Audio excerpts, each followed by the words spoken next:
네, 우리는 기독교인이죠. 기독교인은 종교적인 표현이 아니라 사실 우리에게 내가 누구냐라는 정체성을 보여주는 저는 표현이라고 우리가 생각해야 할 것입니다. 우리는 기독교인으로서 하나님을 믿는 사람들입니다. 하나님을 믿고 살아가는 데 있어 가장 중요한 기준은 뭘까요? 하나님의 뜻이죠. 하나님의 뜻이 우리 기독교인들에게는 가장 중요한 기준이 됩니다. 그 하나님의 뜻을 알기 위해서 우리는 성경 말씀을 읽고 배우고 또 그 성경 말씀을 또 내 안에 깊이 묵상합니다. 하나님의 뜻에 내 삶을 맞추고자 합니다. 신앙이 깊어지면 깊어질수록 내 뜻에 따라서 살지 않고 하나님 뜻에 따라 살려고 합니다. 오늘 성경 본문에는 하나님의 뜻을 기준 삼은 말씀이 나오고 있어요. 우리 기독교회는 하나님의 뜻대로 부르심을 받은 사람들이다 라는 사실을 우리에게 알려주고 있습니다. 한번 따라해 볼까요? 우리는 하나님의 뜻대로 부르심을 받은 사람들입니다. 내가 하나님의 부르심을 받았다라고 하는 것은 하나님께서 나를 선택하셨다. 내가 하나님께 선택받았다. 여러분, 내가 하나님의 선택을 받은 이유는 내가 하나님을 선택했기 때문이 아닙니다. 내가 선택했으니까 난 선택받은 자다. 그게 아닙니다. 내가 하나님을 선택하거나 교회를 선택하거나 기독교를 선택하거나 그래서 내가 선택받은 것이 아니라는 거예요. 오히려 하나님께서 나를 선택해 주셨다는 거예요. 혹시 여러분이 부모님을 선택하신 분 계신가요? 나는 우리 부모님 내가 선택했어. 맞지 않는 얘기죠. 오히려 나는 선택받아서 부모님의 자녀가 된 거예요.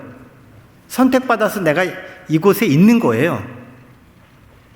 내가 결정할 수 없는 것, 내가 선택할 수 없는 그런 나의 여러 가지 현실들을 보면 내가 선택받았구나 라고 하는 이 사실을 조금 더 우리가 이해할 수 있을 거라고 생각이 들어요.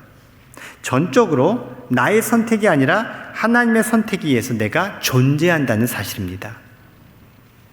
나에게 주도권이 있는 것이 아니라 하나님께 주도권이 있다는 사실입니다. 때문에 우리가 나를 선택하신 하나님 앞에 할 수 있는 나의 모습은 하나님께 감사하게 되는 겁니다. 선택받은 존재로서 기뻐하게 되는 것입니다. 그렇게 우리는 행복해지는 것입니다. 내가 선택받은 자로서 그럼 내가 해야 할 일을 오늘 성경에서는 뭐라고 말씀하냐면 하나님을 사랑하게 된다고 말씀해요. 오늘 본문의 전반부 말씀을 읽어드릴게요. 우리가 알거니와 하나님을 사랑하는 자 곧 그의 뜻대로 부르심을 입은 자들에게는 아멘. 여러분, 그의 뜻, 하나님의 뜻대로 부르심을 입은 자가 누구라고 지금 말하고 있어요? 화면이 꺼졌어. 하나님을 사랑하는 자라고. 봐요. 하나님을 사랑하는 자 곧 이 콜.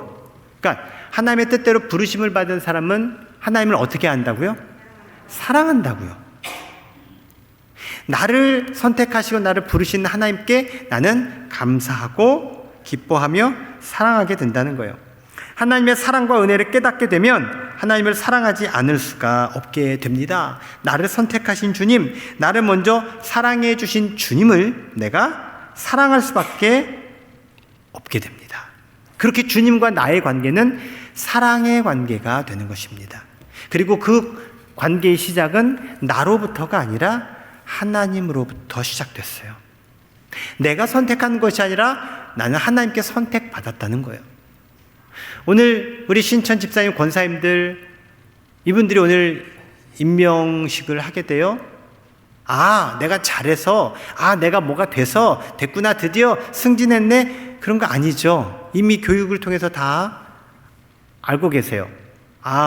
저 같은 사람을, 저같이 부족한 사람을 선택해 주신 하나님께 순종하는 마음으로 이 자리에 있는 거죠. 나는 선택받았다.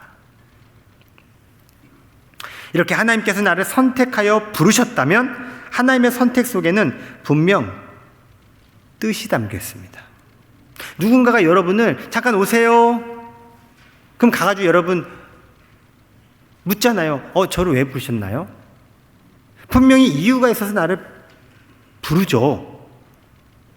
그냥 아무 이유 없이 불러서 가. 뭐 이런 게 아니잖아요. 하나님도 우리를 부르신 것, 선택하신 데는 뜻이 있는 거예요. 의도가 있고 목적이 있는 거예요. 나를 향한 하나님의 뜻, 하나님께서 나를 부르신 이유, 이것을 부르신 사명해서 소명이라고 합니다.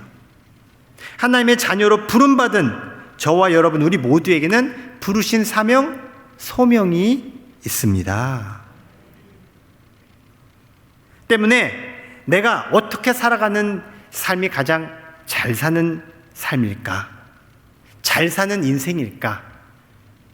나 평생 동안 너무 잘 살았다.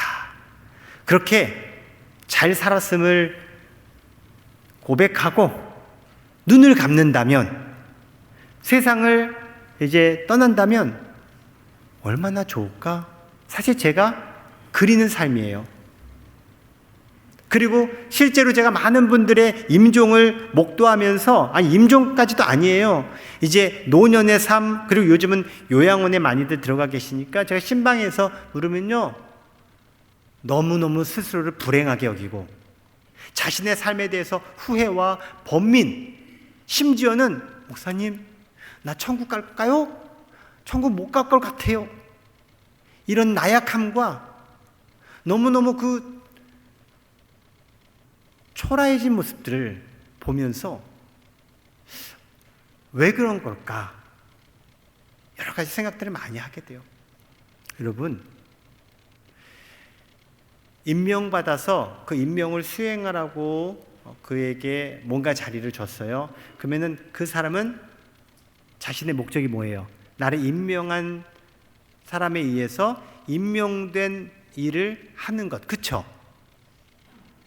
그게 본연의 자기 역할이에요.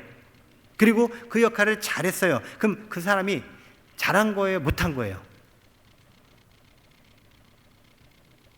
그 사람이 임명은 받고 역할은 받았는데 자기 하고 싶은 대로 했어요. 잘한 거예요? 못한 거예요? 그쵸? 예.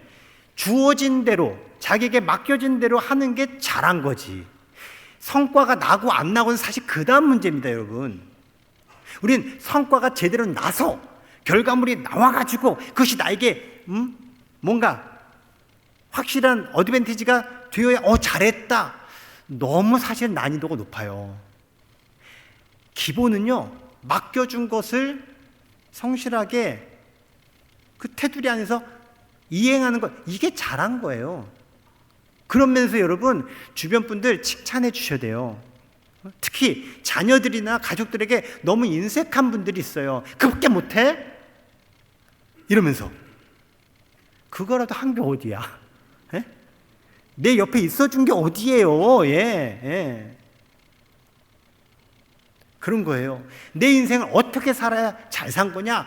업적도 남기고, 내 이름도 남기고, 그리고 내가 그야말로 내 입장에서 잘 먹고 잘 살고 잘 놀고 즐기고 나 잘 살았다. 과연 그게 잘 산 걸까요? 그렇다면 세상에 잘 사는 사람은 얼마나 될까요? 그러니까 많은 사람들이 나는 지금 못 살고 있다라는 피해의식을 갖고 있지 않나요? 요즘 SNS 보면요, 난 못 살고 있어요. SNS 보면요, 와, 진짜 삐까 번쩍하게 사는 것 같아. 근데 이게 한두 명이 아니에요. 수백 명, 수천 명, 수만 명, 어마어마한 사람들이 다. 요즘 이게 문제입니다.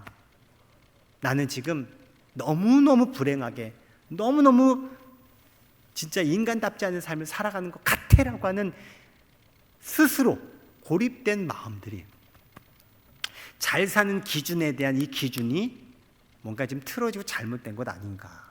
그런 면에서 오늘 여러분 잘 오셨어요. 잘 사는 비결을 알려드릴게요.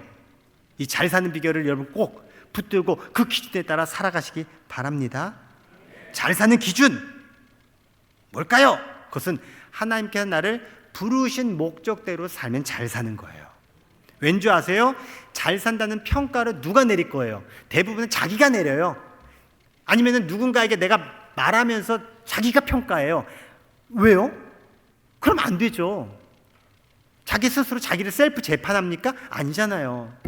평가할 수 있는 누군가가 필요한데 사실 이게 과연 우리 사회에서 누가 이 평가를 할 수 있을까? 대단히 어려운 난제예요. 확실한 것만 알려드릴게요. 어느 누구든 우리 인생 다 끝나면 하나님이 나를 평가하십니다. 여러분이 인정하든 인정하지 않든 상관없이 하나님께서 나를 평가하신다는 거예요. 그렇다면 하나님의 평가 기준만 알면 제대로 된 삶을 살아갈 수 있는 거 아닙니까? 내가 너를 이 세상에 보냈으니 내가 너를 보낸 대로 살아라. 그래서 하나님께서 저를 보내신 대로 제가 이렇게 살았습니다 라고 보고한다면 우리 하나님은요, 결과 같은 거 그렇게 중요하게 여기지 않으세요. 야, 너 내 뜻대로 사는데 왜 이렇게 개판이야? 왜 이렇게 성과가 없어? 여러분, 우리 하나님은요 그런 분 아니세요. 내가 그 뜻을 감당하다가 실수도 하고 실패도 하고 또 제대로 되지 결과가 없어도요, 하나님은 중심을 보시고 내 진심을 보시고 그것에 고군분투한 내 모습을 보시고 칭찬해 주세요. 2025년도 여러분 올 한 해도 잘 사시기 바랍니다. 그리고 여러분의 살아가는 모든 인생 평생토록 잘 사는 인생이 바로 하나님 안에 있음을 여러분 깨닫고 이 안에서 행복한 삶을 누리며 살아가시기를 주의 이름으로 축원합니다. 한 번 더 저를 따라 고백하게 해보겠습니다. 우리는 하나님께서 좋은 결과를 주실 것을 알고 있습니다. 오늘날 우리가 보는 이 성경이 있기까지는 수많은 분들의 성경을 옮겨가는 과정이 있었어요. 오늘날에는 어떻게 해요? 그냥 복사기에다 놓으면 징 복사가 돼요. 인쇄술이 발전했잖아요. 근데 이 인쇄술이 없을 때는 어떻게 이 내용을 전달했었죠? 어떻게 전달했을까요? 예, 손으로 쓰는 거예요. 우리는 붓으로 썼죠. 누군가는 펜으로 썼을 거예요. 네, 쓰는 거예요. 쓴 것을 전해주는 거죠. 성경도 그렇게 전래가 된 거예요. 그렇게 손으로 쓰다 보니까 사람은 완벽하지 않아요. 그렇죠? 그러니까 오탈자가 생겨요. 그래서 예전에 이 성경을 이렇게 필사한다고 하죠. 필사 사본들이 굉장히 많아요. 왜? 한 사람이 10,000개, 10,000개를 쓰는 게 아니잖아요. 진짜 몇 개 못 쓸 거예요. 그것을 이제 여러 사람들이 또 쓰고 계속 또 이게 또 누군가는 계속 이어가고 이러다 보니 조금씩 차이들이 생길 수 있는데 알렉산드리아 사본 그리고 바티칸 사본이라는 곳에 보니까 오늘 성경 말씀 모든 것이 합력하여 선을 이루느니라 라는 구절에 하나님이 첨가되어 있다는 거예요. 그래서 이런 뜻이 돼요. 하나님께서 모든 것을 주장하사 결국에는 선한 결과가 빚어지게끔 역사하신다. 하나님께서라는 말을 안 넣었지만 우리는 로마서 8장 28절 읽으면서 하나님께서 모든 것이 합력하여 선을 이루신다는 걸 우리는 알고 있어요. 그러니까 큰 차이가 있는 게 아니에요. 하지만 이 단어 속에 주 포인트는 하나님께서 모든 것을 다 합해가지고 선한 뜻을, 선한 목적을 이루신다는 거예요. 천지 만물을 주관하시고 섭리하시는 하나님의 역사를 보여주는 말씀입니다. 내가 알지 못하는 세계 속에서 하나님은 역사하십니다. 내가 판단하지 못하는 영역 속에서 하나님은 역사하십니다. 그런데 그러한 하나님의 역사가 내가 보는 것과는 다른 방면으로, 다른 측면으로 이루어져 가기도 해요. 그러니까 나는 이해를 못하는 거예요. 때로는 받아들일 수가 없는 거예요. 여러분, 그럼에도 불구하고 내가 생각하는 것과는 다른 결과를 통해서도 하나님은 만드시고 일하고 계심을 여러분 믿으시기 바랍니다. 이렇게 하나님이 다른 측면으로 뭔가를 하는 것 같지만 결론은 뭐냐? 우리에게 좋은 일을 하시는 하나님이라는 거예요. 국민일보 신문에 내 인생의 나침반이 된 성경 말씀을 소개하는 코너가 있더라고요. 그 중에 여성가족부 차관인 신영숙 차관이 본인의 이야기를 기고한 그 기사를 제가 봤어요. 그래서 제가 여러분께 읽어드릴게요. 본인의 인생의 나침반으로 로마서 8장 28절 오늘 본문 말씀을 이야기한 거예요. 인생은 때때로 예기치 못했던 상황으로 우리를 실망하게 하고 슬프게 하기도 한다. 몇 년 전 이제야 모든 것이 순조롭다고 생각하던 즈음 갑자기 큰 병을 얻게 되었다. 삶에서 모든 것을 잃었다고 생각했고 열심히 노력하며 살아온 내가 왜 이런 일을 겪게 됐는지 도무지 받아들여지지 않았다. 지금이야 일과 가정을 양립하는 분위기가 사회적으로 당연시되지만 엄마, 아내, 딸, 며느리 역할을 동시에 감당하며 사회생활을 하는 건 본인의 얘기죠. 하루하루 버거운 일이었다. 보수적인 직장 문화에서 온몸으로 조직의 쓴맛을 경험하며 사내 정치에 적응하느라 어려운 순간들도 참 많았다. 이런 세월을 인내하고 성실하게 헤쳐왔는데 이제 내게 남은 건 절망뿐인 듯했다. 괴로운 마음을 잊기 위해서 병상에서 성경 말씀을 필사하기 시작했다. 로마서 말씀을 묵상하면서 하나님은 자녀들을 결코 멸망케 하시는 분이 아니시다. 궁극적으로 선을 이루시기 위해 모든 과정을 지나 유익하게 해피엔딩을 만들어 주실 것이다.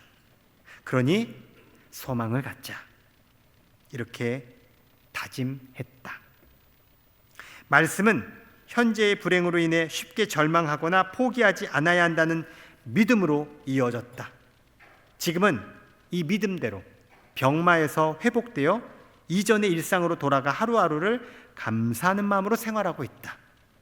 나아가 환우들의 희망이 되는 인생도 꿈꾸고 있다. 우리는 모든 일들 속에서 소망을 가질 수 있다. 때로는 한 치 앞도 예상되지 않는 캄캄한 마음으로 결단해야 할 때도 있다. 올바른 방향으로 일을 하려면 괴로운 결정을 해야 하는 순간도 있다. 하지만 이젠 앞일을 완전히 알 수는 없어도 모든 것을 깨닫지 못해도 한 가지 믿음이 있다. 내가 하는 일이 정의로운 의도로 행하는 것이라면 결국 모든 일이 위로와 좋은 영향으로 돌아올 거란 믿음이다. 우리에게는 합력하여 선을 이루게 하시는 하나님이 계시다. 이렇게 글을 올렸더라고요. 이처럼 우리는 이 차관이 병상에서 성경을 읽고 성경을 필사하는 그 과정, 그러니까 말씀을 통해서 하나님의 뜻을 깨닫게 돼요. 그리고 지금 이 사례의 주인공처럼 느닷없이 갑작스런 질병이나 사고나 사건을 통해서 또 하나님의 뜻도 알게 돼요. 그러면서 말씀을 통해서든 내게 주어진 어떤 상황과 어떤 사건과 체험을 통해서든 동일한 믿음, 그 동일한 믿음이 오늘 우리에게 다시금 요청되는 믿음이에요. 하나님은 좋은 결과를 주시는 분이시다. 바로 이 사실을 여러분 확실히 기억하며 살아가시기를 바랍니다. 그렇게 하나님의 섭리를 믿고 살아가시기를 주의 이름으로 축원합니다. 하나님의 섭리를 믿는다는 것은 선하신 하나님을 믿는다는 말과 같습니다. 다시 말씀드릴게요. 하나님의 섭리를 믿는다는 것은 선하신 하나님을 믿는다는 말과 같습니다. 선하신 하나님을 믿는다는 것은 하나님께서 가장 최고의 선택을 하실 줄 믿는다는 것과 같습니다. 다시 말씀드릴게요. 선하신 하나님을 믿는다는 것은 나에게 가장 최고의 선택을, 최고의 결과를 주시는 하나님을 믿는다는 말과 같습니다. 성경에는 바로 이렇게 하나님의 섭리 가운데 살았고 그 선하신 하나님의 뜻을 이루었고 그리고 하나님께서 가장 좋은 것을 주신 사례들이 엄청 많습니다. 엄청 많습니다. 그래서 우리가 성경 말씀을 통해 내가 이렇게 되겠구나, 이렇게 하나님께서 나에게 역사하시겠구나 라고 한 사실을 우리가 깨달아야 이 성경이 나의 말씀이 되는 거예요. 그 중에, 그 수많은 사례 중에 가장 대표적으로 저와 여러분이 다 알고 있는 인물 한 사람이 있어요. 요셉이라는 사람. 요셉은요, 형들로부터 죽임을 당할 뻔봤어요. 시기와 질투로 인해서 죽임을 당할 뻔하다가 구사일생으로 죽음을 면하고 애굽의 노예로 팔려가요. 외국으로 팔려간 거예요. 노예로. 아니 멀쩡히 아버지한테 사랑받던 그 아들이 하루아침에 외국 땅에 노예가 된 거예요. 오늘날이야 인신매매가 없지만 옛날에는 인신매매가 성행했어요. 그렇게 팔려간 거예요. 말도 안 통하죠. 그리고 소년이었으니까 여러 가지 면에서 이 요셉이 좋게 보면 불쌍하지만 안 좋게 보면 있다는 것이 뭔 일을 하겠어? 그런 냉대 속에 목숨을 부지하듯 그 보디발 장군 집에서 이제 노예살이를 하는 거예요. 어떻게 거기에서 이제 생활권을 만들고 어떻게 이렇게 그래도 너무 다행인 건 주인이었던 보디발 장군의 신임을 얻었어요. 이 외국인 꼬맹이가. 근데 웬일이에요? 그 보디발 장군의 부인에게 모함을 당해서 감옥에 들어가요. 이 위치로 떨어졌어요. 노예. 이 위치에서요, 아예 바닥으로 떨어졌어요. 감옥. 혹시 감옥에 갔다 오신 분? 감사하네. 없어서 다행이에요. 갔다 오신 분의 제가 증언을 들으면요, 죽고 싶다는 거예요. 그냥 감옥에 있는 자기가 죽고 싶을 정도로 모든 게 다 무너지는 현실이에요. 그나마 양심이 있으면 그래요. 근데 양심이 없는 애들은 감옥에 가도 나 또 큰 집 갔다 왔어 이렇게 하지만 기본적인 양심과 양식 있는 사람은 그냥 모든 게 무너지는 그런 현실이 감옥 생활이에요. 근데 몇천 년 전에 이 요셉 아무것도 없어요. 배경도 없죠, 능력도 없죠, 백주 없죠, 아무것도 없어. 그런데 더군다나 모함을 한 사람이 유력자의 집안에서 그러니 무슨 기대할 게 있습니까? 그 감옥에 갇혀서 이제 죽어가는 거죠. 그냥 인생 사형과 같은 게 바로 그 상황이에요. 근데 놀라운 게 있어요. 성경에는 이와 같은 요셉이 하나님, 어떻게 나한테 이러실 수 있습니까? 제가 그래도 하나님 믿고 내가 지금까지 이렇게 버텨오고 왔는데 그리고 제가 뭘 잘못했습니까? 대체 따지고 원망하고 항의하고 그런 모습이 전혀 안 나와요. 1도 안 나와요. 오히려 하나님이 요셉과 함께 하심만 나오고 있어요. 요셉은 자신의 인생이 나락으로 떨어지고 정말 생각지도 못했던 큰 인생의 풍파 속에서도 하나님이 나와 함께 하신다 라는 믿음을 잃어버리지 않은 거예요. 그랬기에 노예로 팔려가고 아무것도 없지만 거기에서 자신이 할 수 있는 하나님께서 나와 함께 하심으로 다시금 평상심을 가지고 최선을 다하는 향상심을 이루어 갔더니 결국 주인의 눈에 들었던 거고, 지금 감옥에 빠져서 진짜 이건 끝이에요. 빠져나올 어떤 방법이 전혀 보이지 않아요. 그럼에도 불구하고 그 감옥에서 그는 또 간수로부터 인정받을 만큼 성실하게 모든 면에서 많은 사람들에게 선한 영향을 주는 삶을 살아가게 돼요.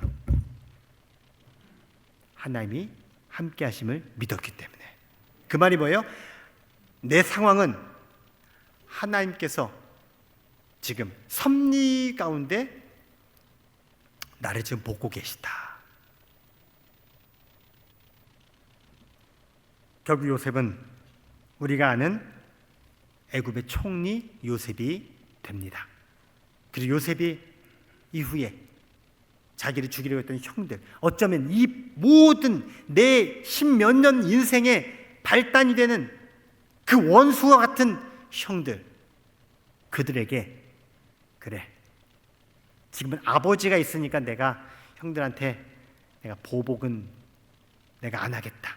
하지만 아버지 언젠가 이제 아버지 떠나시면 그때 내가 보복해야지 라는 마음을 충분히 먹을 수 있음에도 불구하고 이 마음은요, 이 생각은요 제 얘기가 아니에요. 형들의 생각이에요.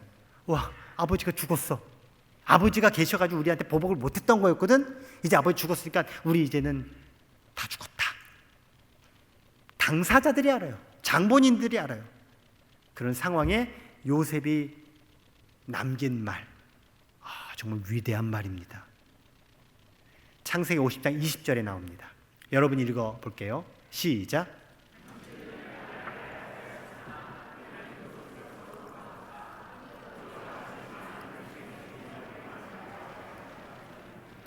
아멘.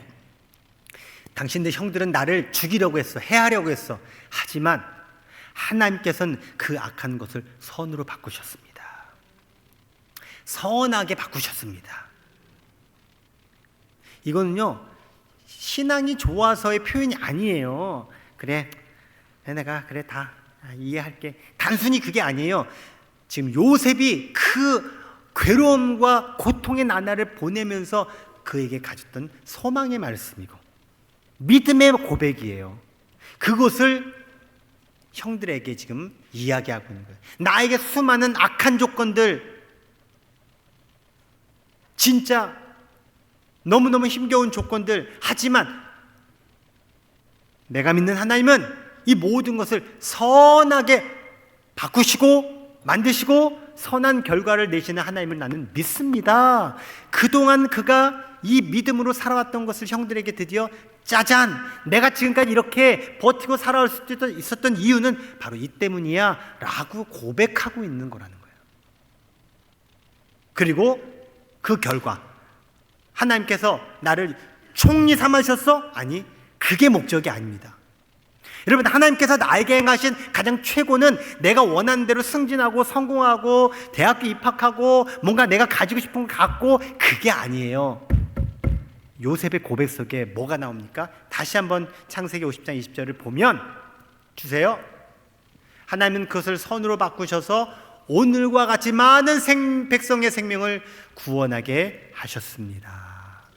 결국 하나님의 목적은 뭡니까? 요셉을 통해서 많은 사람들을 살리기 위한 거라는 거예요. 많은 사람을 살리는 것에 형들도 해당이 되는 거예요. 지금 아니었으면 그 대기근 속에 다 죽었어요. 인근에 있는 사람들, 애굽 사람들 모두 다 기근에 진짜 수많은 아사다들이 생겼을 거예요. 그것을 하나님이 막으시려고 요셉을 총리 되게 하기 위한 과정들을 그렇게 만드신 거예요. 내 입장에서는 그게 보여요? 그럼 그것을 위해서 너 이렇게 한 10몇 년간 고생해야 돼. 그럼 과연 그 고생할까요? 여러분, 그게 아니에요. 사실은 정답을 안다고 그게 되는 게 아니에요. 중요한 건 하나님을 믿는 거예요. 선하신 하나님을 믿는 거예요. 선하신 하나님께서 어떻게 운영하실지 내가 그 내용을 알고 믿는 게 아니라 그냥 하나님 자체로 믿고 맡기고 나아가는 거예요. 요셉이 그렇게 한 거예요. 그래서 진짜 수많은 백성들을, 사람들을 아사 직전에서 건져내는 하나님의 뜻을 이루게 됐습니다. 이렇게 하나님은 요셉의 인생 속에 일어났던 수많은 사건들을 합력하여 선을 이루셨습니다. 우리에게도 마찬가지입니다. 비록 나에게는 악한 일일지라도 하나님의 섭리 속에서는 선한 결과로 바꾸시는 줄 믿습니다. 그러므로 우리는 선하신 하나님을 믿고 부르심의 사명을 감당하는 사람들입니다. 내게 맡겨주신 부르심의 사명을 성실히 감당해 나아갑시다. 그렇게 살아갈 때 내가 알지 못하는 가운데 하나님께서 섭리하셔서 하나님께서 계획하신 대로 이루어 주실 줄 믿습니다. 내 형제들아, 너희가 여러 가지 시험을 당하거든 온전히 기쁘게 여기라. 이는 너희 믿음의 시련이 인내를 만들어내는 줄 너희가 알미라. 인내를 온전히 이루라. 이는 너희로 온전하고 구비하여 조금도 부족함이 없게 하려 함이라. 아멘. 말씀을 마무리할게요. 오늘 본문으로 삼은 로마서 8장 28절은 장래 24년 말에 목회자들과 신학교 교수님들이 본인들이 선정한 말씀들 중에 대표적인 말씀이에요.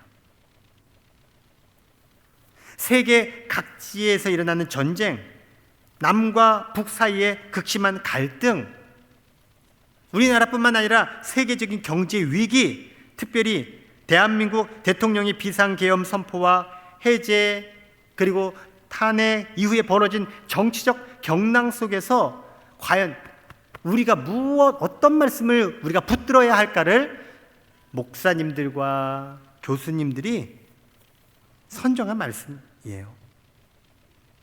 우리에게 보여진 상황 너무나 안 좋습니다. 오히려 선보다 악이 판을 치는 것 같습니다. 이런 혼란한 시대에 하나님이 보이지 않고 누군가는 하나님도 포기한 거 아니야 우리? 라고 여겨지는 이런 상황이라는 거예요. 그래서 로마서 8장 28절 말씀을 더 주목했던 것 같고 오늘날 우리에게도 이 말씀이 더 주목되는 이유이기도 해요. 다시 한번 오늘 본문 말씀을 읽어보겠습니다. 시작.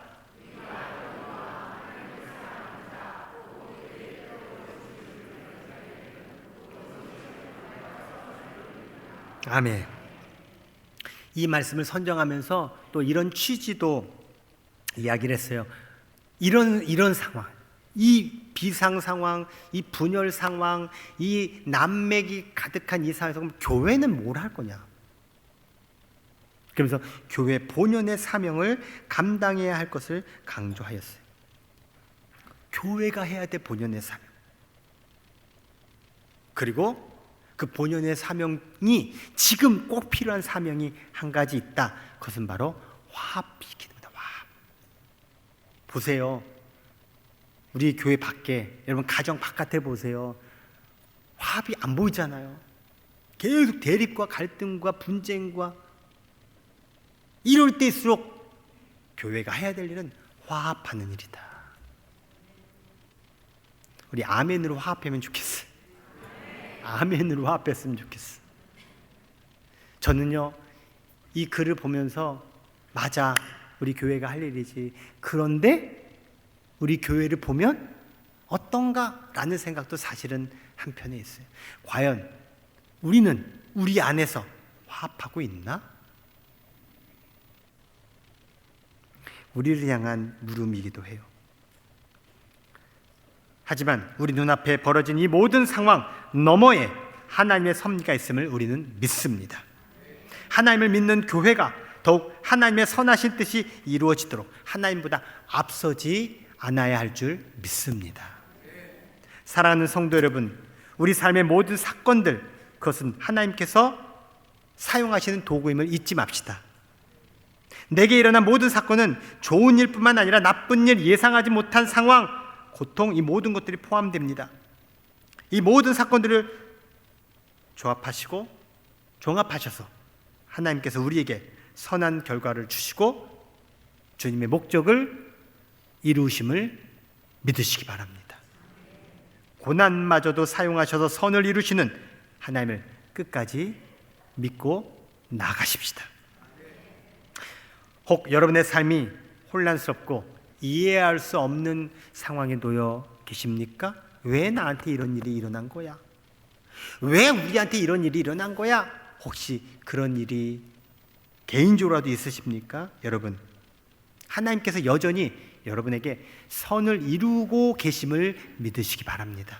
눈에 보이지 않아도 내가 그것이 좀 납득이 안 돼도 하나님을 향한 나의 믿음, 그걸 신앙이라고 하잖아요. 신앙으로 내가 해야 될 본연의 사명, 내가 감당해야 될 그 성실함과 충실함으로 주님께서 내게 맡겨주신 그 부름의 사명, 소명에 따라 살아갈 때 하나님은 이 천지 만물 우주를 통해서 하나님의 선하신 뜻을 바로 당신에게, 여러분에게, 우리에게 행하실 줄 믿습니다. 그렇게 하나님의 뜻을 따라 나아갈 때 하나님의 섭리 안에서 평안을 누리게 될 줄 믿습니다. 이 약속의 말씀 붙들고 하나님께서 이루실 선하신 계획 가운데 살아가는, 그렇게 잘 사는 인생이 되시기를 주의 이름으로